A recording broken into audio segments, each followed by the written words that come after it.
ஒரு சிறிய கிராமத்தில் அருண் என்ற புத்திசாலி பையன் வாழ்ந்தான். இந்த பொக்கிஷ பெட்டியை யார் திறக்கிறார்களோ அவர்களுக்கு பரிசு. அந்த பெட்டியில் ஒரு பெரிய பூட்டு இருந்தது.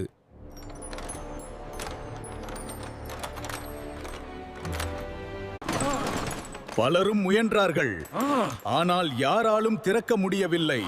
எனக்கு தெரியும் இது எப்படி திறக்கும் என்று.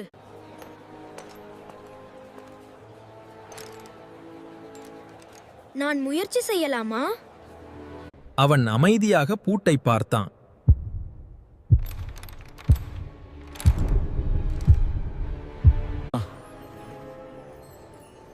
இதை எப்படி திறந்தாய்? நான் சாவியை பயன்படுத்தினேன்.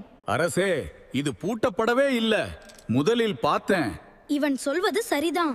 ஆம், அவன் மிகவும் புத்திசாலி. சிந்தித்து செயல்படுவதுதான் உண்மையான புத்திசாலித்தனம். நன்றி ராஜா.